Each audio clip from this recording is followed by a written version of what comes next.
Le sommet Turquie-Afrique a débuté ce vendredi au palais du Congrès d'Istanbul. Le chef de l'État, Félix Tshisekedi, y est en qualité de président de l'Union africaine. La rencontre est consacrée aux investissements et à la lutte contre le terrorisme en Afrique. La présence dans les jours à venir d'un contingent de la police rwandaise pour sécuriser la ville de Goma provoque un tollé au sein de la classe politique congolaise. Une motion d'information adressée au ministre de l'Intérieur a été introduite par le député national aux fins d'obtenir des renseignements sur les raisons profondes de cette présence. Poursuite des travaux préparatoires des États généraux de la presse au centre Nganda à Kinshasa par le comité d'organisation et scientifique. La plénière a examiné ce vendredi les rapports de toutes les commissions. Vous suivrez dans le journal la présentation de Jean-Marie Kassamba, président provincial de l'UNPC.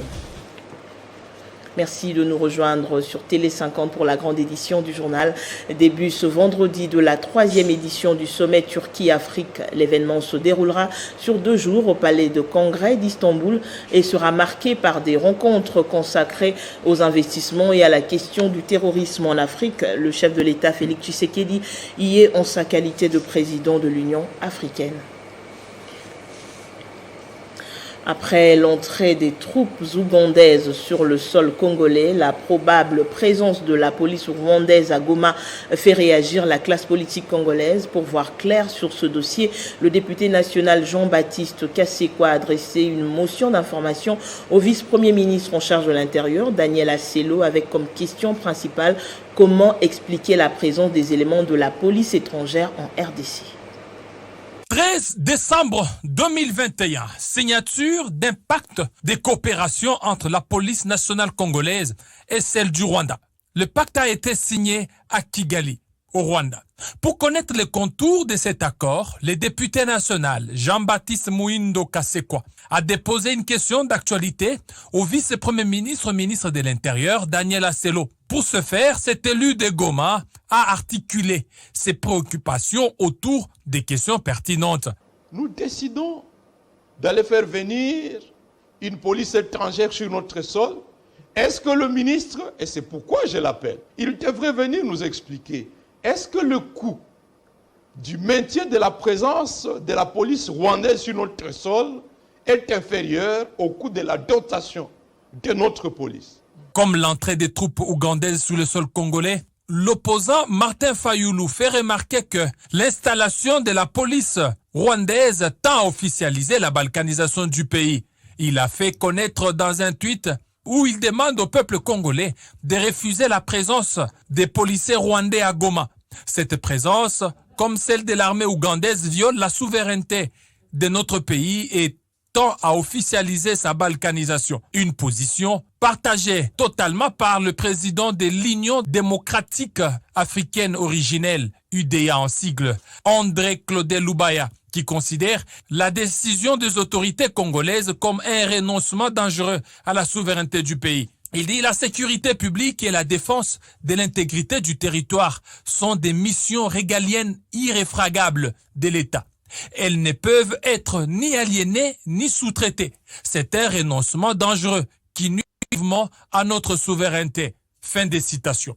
Selon les communiqués de la police rwandaise, le protocole d'accord signé oblige les 2 institutions policières à unir leurs efforts contre la criminalité transnationale organisée et le terrorisme, la contrebande et trafic de stupéfiants, la contrefaçon des monnaies, la prolifération des armes légères et des petits calibres.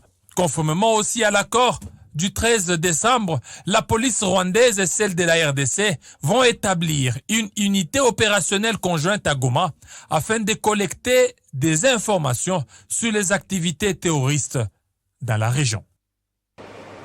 Poursuite des travaux préparatoires des États généraux de la communication et médias au centre Nganda à Kinshasa par les comités d'organisation. La plénière a examiné ce vendredi les rapports de toutes les commissions, notamment de la politique nationale de la communication. Nous vous proposons donc de suivre l'extrait de la présentation de ce rapport par le président de cette commission, Jean-Marie Kassamba. Nous partons du fait que la communication a failli. L'État n'a pas fait ce qu'il a toujours proclamé. Et pour ce faire, nous voulons changer de paradigme. nous voulons qu'on change la manière de faire de la conception de la communication nationale. Nous voulons qu'on change la manière de programmer les opérations de communication. Et nous voulons qu'on change de la manière dont on sanctionne ceux qui ne communiquent pas correctement ou qui ne vendent pas correctement l'image du pays. C'est pour ça que nous sommes partis d'abord de l'existant qui est complètement négatif, des dysfonctionnements parmi ces dysfonctionnements. Les sujets qui visent à énumérer la corruption, capital mondial de viol, etc., etc. Mais ça, c'est les conséquences d'une politique communicationnelle défaillante. Et donc, si on veut faire ce que le Premier ministre a dit dans son discours, il faut commencer par concevoir une autre démarche. Il faut ensuite sélectionner les gens qui doivent exécuter cette nouvelle vision de la communication. Et ensuite, disponibiliser des moyens, de la logistique conséquente pour que les opérations programmées se fassent d'une manière efficiente. Le ministre d'État en charge du plan, Christian Mwando, a présidé la 112e réunion extraordinaire du comité exécutif de l'ITIE RDC. C'est en prélude de la validation de la feuille de route de l'ITIE RDC par le conseil d'administration qui aura lieu dans quelques jours. À quelques jours de la validation de la feuille de route des l'ITIE RDC par le conseil d'administration des l'ITIE, une réunion extraordinaire, la 112e a été présidée par le ministre d'État, ministre du Plan, en sa qualité de président du comité exécutif des l'ITIE RDC. Cette réunion a connu la participation par visioconférence depuis Oslo en Norvège des représentants pays du secrétariat international des l'ITIE en charge de la validation de la feuille de route de la RDC, la République démocratique du Congo, et sur la bonne voie, les efforts de transparence dans les secteurs extractifs sont perspectibles et encourageants. Christian Mwando Ntimbakeboulou, ministre d'État en charge du plan et président du conseil exécutif des l'ITIE RDC, affiche son optimisme sur la suite du processus. Nous sommes dans le processus de validation pour la transparence, que la RDC soit reconnue comme pays transparent dans le secteur extractif. Et le processus de validation commence le 1er janvier. Et nous sommes venus ici pour discuter par visioconférence avec le secrétariat international de l'ITIE sur cette procédure de validation. Parce que comme vous le savez, le chef de l'État, le Premier ministre, le gouvernement, on tient absolument à ce que notre pays soit reconnu comme un pays transparent. Donc dans le secteur extractif, pour le moment, c'est la tolérance zéro. Nous pensons, selon ce qui nous a été dit, qui est positif. Nous devons soutenir la coordination de l'ITIE quant à ce. En prélude de la prochaine validation, le groupe de travail technique, supervisé par le coordonnateur de l'ITIE RDC et mandaté par le comité exécutif, prépare la vision finale des formulaires à soumettre au secrétariat international avant le 1er janvier 2022. La République démocratique du Congo sera ainsi le 3e pays africain à passer par ce processus de validation. 19 femmes entrepreneurs ont participé à la 3e édition du forum Femmes entrepreneurs et dynamiques tenu à Kinshasa du 14 au 7 décembre au Fleuve Congo Hotel avant de regagner la province du Lualaba. Ces femmes ont été reçues ce vendredi par Cédric Chizenga pour lui faire l'économie de leur exposé lors de ses assises.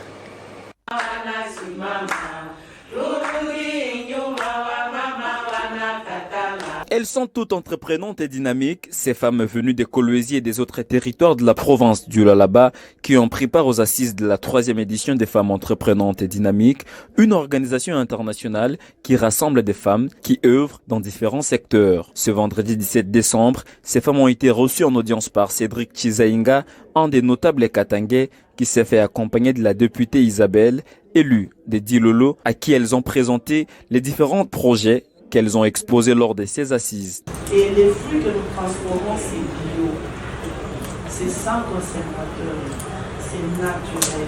Nous perdons beaucoup de choses post-récolte.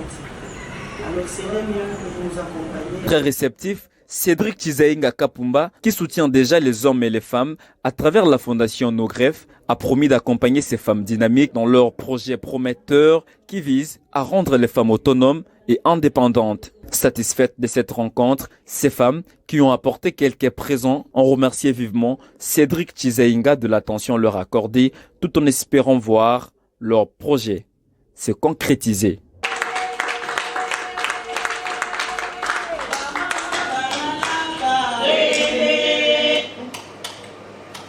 Ouvrons à présent notre page des nouvelles des provinces. Au Congo central, le ministre provincial de la Santé, qui a représenté le gouverneur ad interim, a réceptionné un don émanant du port moderne Matadi Gateway Terminal MGT. Il s'agit de produits pharmaceutiques destinés à l'hôpital provincial de référence de Kinkanda et au centre médical chirurgical de la police nationale au Konsoyo à Matadi. Premier bénéficiaire du don de Matadi Gateway Terminal MGT, le centre médico-chirurgical de la police du Kanso à Matadi. C'est le directeur des ressources humaines de MGT, Jean-Didier Lubassou, qui remet symboliquement les dons au ministre provincial en charge de la santé, Chrysoli Mawete. Des moustiquaires, des matelas et d'un lot important de médicaments de première nécessité. Le ministre les transmet à son tour au commissaire provincial adjoint de la police nationale congolaise Congo central, avec comme destinataire final le médecin-chef des services du centre.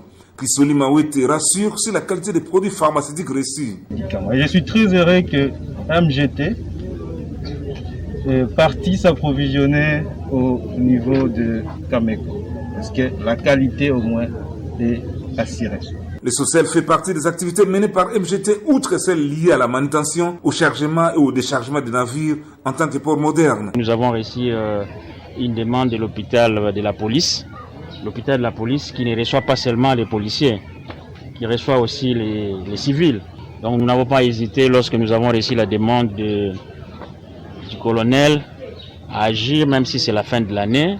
Dans la même journée, MGT a également remis des matelas et des moustiquaires à l'hôpital provincial de référence de Kinkanda, deuxième bénéficiaire, dont réceptionné par le médecin directeur Bichou Soki. On a vu la présence du DG qui est passé par l'hôpital, voir les bâtiments qui ont été réhabilités. Alors nous lui avons présenté les problèmes en rapport avec les matelas. Merci, voilà, aujourd'hui il a répondu à notre demande. Nous disons un grand merci à la MGT. Nous sommes vraiment animés des sentiments de joie. Après avoir mené plusieurs actions à impact visible au profit de la ville de Matadi, durant l'année qui s'achève, MGT boucle son agenda par ses dons offerts au centre médico-chirurgical de la police nationale congolaise ainsi qu'à l'hôpital provincial de référence de Kinkanda. Dans le Haut-Katanga, le gouverneur Jacques Kaboula a fait le tour de quelques écoles hier jeudi. Il était question pour le chef de l'exécutif provincial de s'imprégner des conditions dans lesquelles les élèves étudient. Tour à tour, il s'est rendu à l'Institut technique Salama puis au collège Imara. Son attention accordée à l'éducation des jeunes l'a encore une fois de plus conduit vers eux. Pour dresser un état des lieux des bâtiments qui abritent différentes écoles de la ville de Lubumbashi, le gouverneur du Haut-Katanga, Jacques Kaboula Katoué, a d'abord été à l'Institut technique Salama.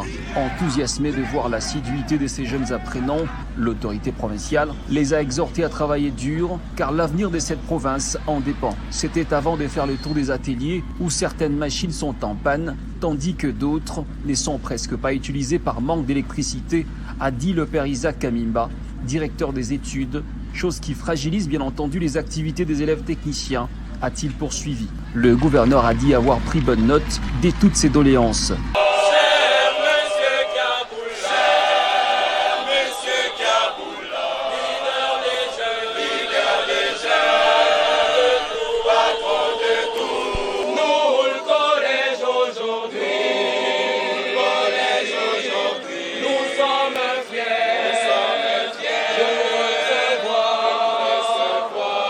C'est avec cette belle mélodie que les collégiens d'Imara ont accueilli leur gouverneur.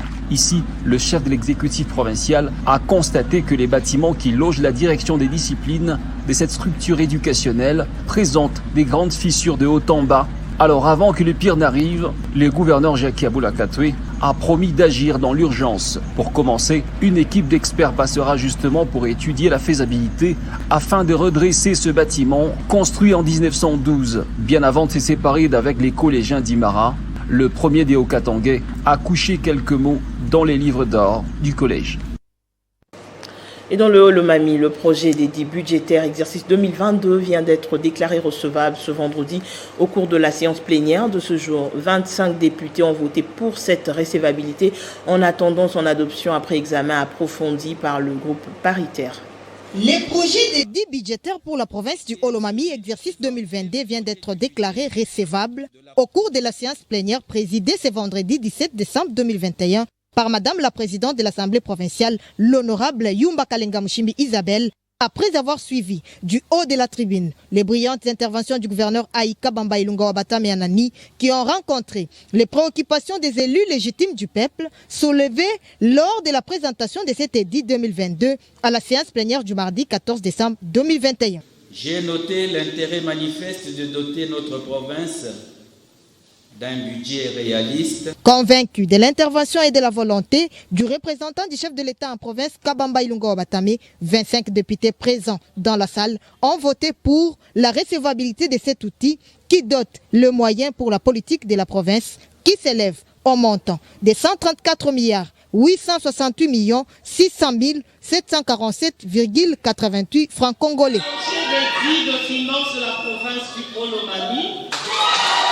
Ce budget déclaré recevable présente un caractère sincère et réaliste pour faire développer la province, souhait de tout Olomamien. L'outil est versé dans la commission paritaire pour examen approfondi. Kabamba Ilunga Wabatame dans cet extrait.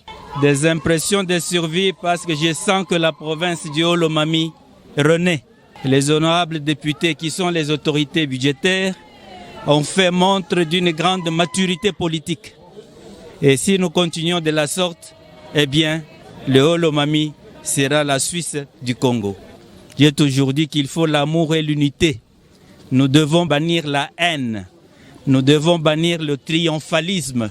Ce qui vient de se faire, c'est le peuple congolais qui en sort regardé et qui en sort triomphant.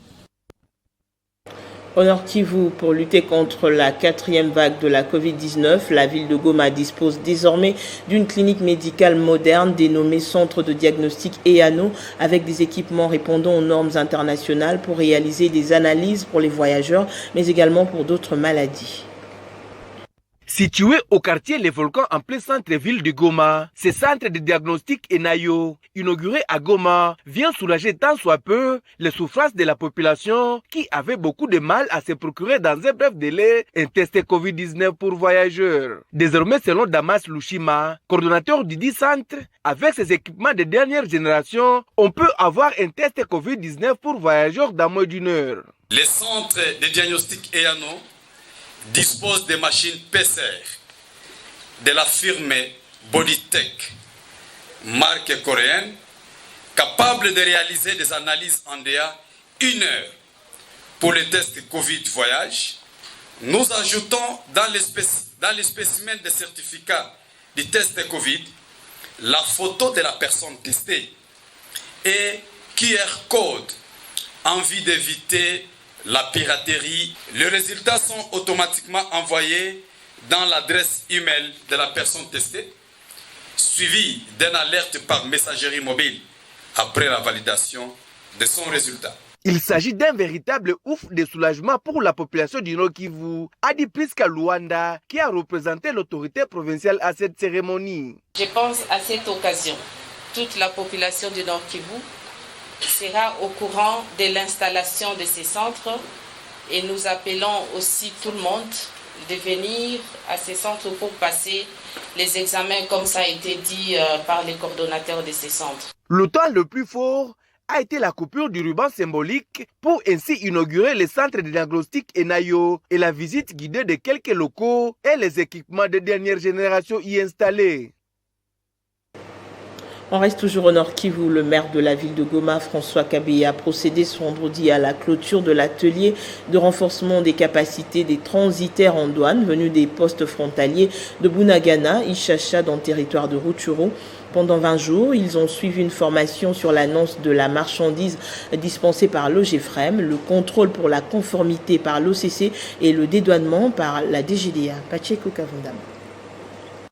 Ils sont une soixantaine de déclarants en douane venus de postes frontaliers de Bunagana, Ishasha et Goma, à avoir suivi pendant 20 jours à Goma une formation sur le renforcement des capacités des transitaires en douane. Organisée par l'Association congolaise des commissionnaires agréés en douane à sigle ACAD, cette formation avait pour objectif, selon Tsongo Matata d'Alliance, président de cette association, de permettre à ses membres d'éviter certaines erreurs. C'était une formation de renforcement de capacité. Ils connaissent la matière, mais il y avait quelques erreurs qu'ils commettaient dans l'exercice de leur travail. Alors, il fallait que nous puissions organiser cette formation sous la bénédiction de la DGDA, l'OCC, l'OGFREM, le SEGIS et sous la bénédiction du corridor central qui a appuyé sur le plan logistique cette formation. Un déclarant en douane, c'est une personne qui se situe entre deux bénéfices. Le bénéfice du trésor public et le bénéfice de l'opérateur économique qui représente la population. Alors, si le déclarant en douane là n'est pas bien formé, imaginez les conséquences qu'il va créer et dans le trésor public et dans la société. Le représentant provincial du directeur de la DGDA à cette cérémonie, l'inspecteur Martin Nalumboa, a demandé aux douaniers d'aller mettre toutes les théories apprises en pratique. Le maire de la ville de Goma, le commissaire supérieur principal Kabea François, qui a clôturé cette cérémonie, a dit que cette dernière s'inscrit dans la vision du président de la République. Cette formation que vous avez eue entre dans la vision du chef de l'État, Son Excellence M. Antoine Félix Tshisekedi Tshilombo, à savoir l'amélioration du climat des affaires en République démocratique du Congo. Énergie à présent à Kinshasa, électrification de la province de Mai-Ndombe. C'est pour la première fois depuis l'indépendance de la RDC. Un contrat vient d'être signé entre l'entreprise Electrilac et le ministre de l'énergie hydroélectrique Olivier Moïse Moukaleng. La signature de ce contrat a eu lieu hier au cabinet du ministre. Regardez. Un rêve devenu une réalité depuis l'indépendance de la République démocratique du Congo en 1960. C'est aujourd'hui que la province de Mai-Ndombe va être alimentée en énergie électrique. Du jamais pour cette province. 5 millions de dollars américains, c'est le coût total du projet de construction d'un central photovoltaïque. Un accord a été signé à cet effet entre l'entreprise Electrilac chargée d'exécuter ce travaux et le ministre des Ressources hydrauliques et électriques Olivier Moïse Moukaleng. Un projet à impact visible sur le plan socio-économique. Mai-Ndombe est situé dans la cuvette du bassin du Congo où il n'y a pas de chute d'eau. La seule possibilité d'amener du courant dans le Mai-Ndombe, c'est de construire des lignes à haute tension ou alors de passer par les énergies renouvelables. Nous pourrons comme ça dans chaque cité amener du courant dans à peu près 5000 foyers et aussi ouvrir la porte à la petite industrie. Plus de 15 cités sont concernées par ce projet qui se matérialisera le début de l'année 2022. Les élus de cette province se réjouissent. Le ministre a signé le protocole d'accord et c'est pour le bénéfice du peuple, surtout que le chef de l'État tient au développement de ces pays. Juste après, Olivier Moïse Moukaleng a visité le poste de distribution électrique de Kinshasa Ouest, situé à Mitendi, dont les travaux touchent déjà à la fin pour la prise en charge des populations de Kin-Ouest. Bien pour voir l'avancée des travaux, on est vraiment très proche de la fin de ces travaux. Il manque un transformateur et une fois que ce transformateur est arrivé, on pourra mettre en marche, en ayant une dizaine de jours, je crois, nous pourrons mettre en marche le poste de Mitendi. Acte salué par les habitants de ce coin de la capitale qui hâtent de voir l'électricité se stabiliser pour l'émergence de la partie Kin-Ouest. L'Alliance pour la réforme de la République réaffirme son soutien à toutes les actions du chef de l'État, garant du bon fonctionnement des institutions. L'ADR a fait cette annonce dans une déclaration politique lue par sa présidente nationale Henriette Ouamou en rapport avec le discours du chef de l'État du 13 décembre dernier sur l'état de la nation devant les deux chambres du Parlement réunies en congrès. Des réactions continuent après les derniers discours du chef de l'État. Si certains analystes critiquent son silence en rapport avec les dossiers arabes, d'autres par contre saluent son engagement. C'est le cas de l'Alliance pour la réforme de la République. L'Alliance pour la réforme de la République, A2R en sigle, tient à féliciter chaleureusement le chef de l'État qui, par cet acte, a respecté la Constitution. Le président de la République a passé en revue pratiquement tous les secteurs de la vie nationale.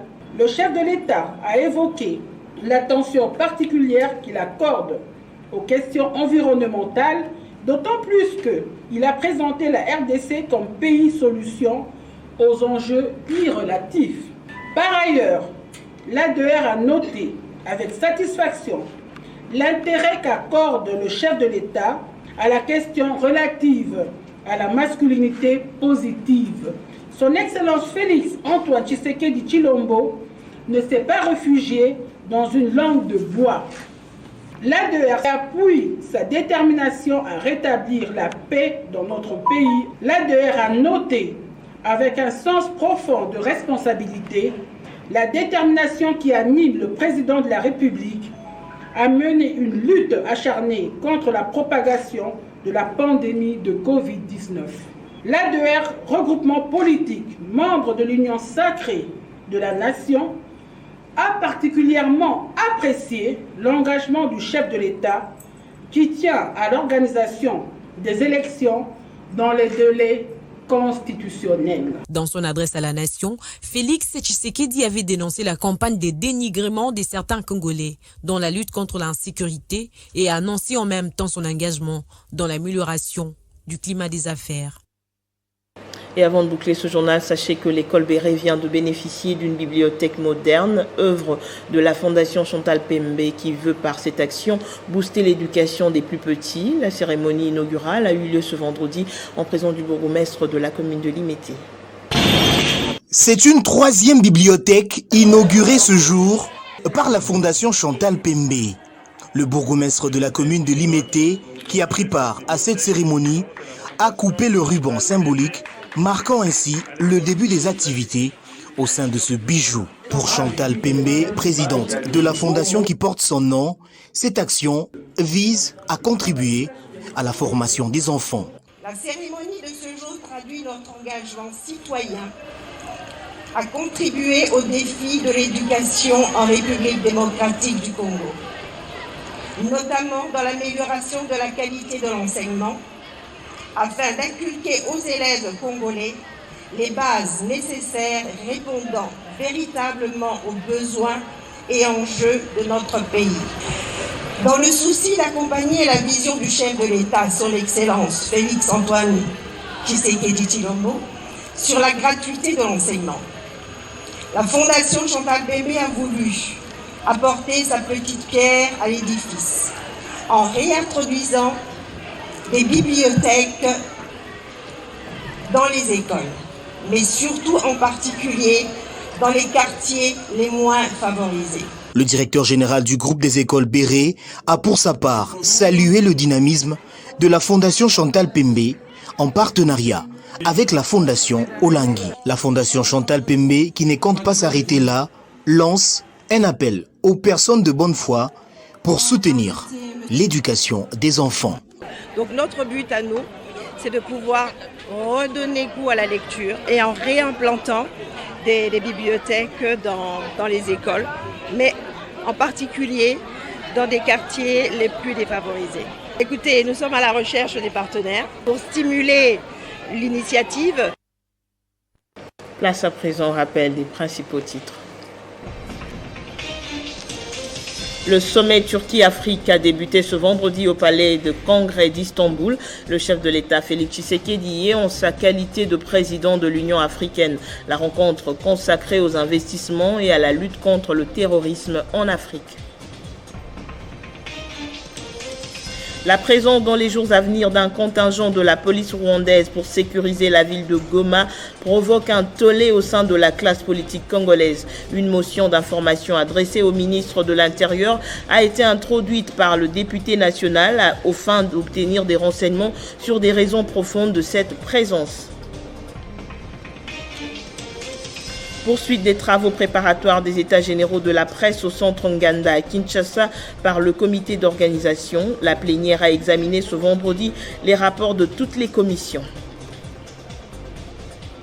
Merci de votre attention. L'actualité continue sur Télé 50.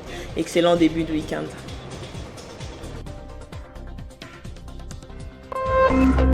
Téléchargez les infos Télé 50 sur www.tele50.cd.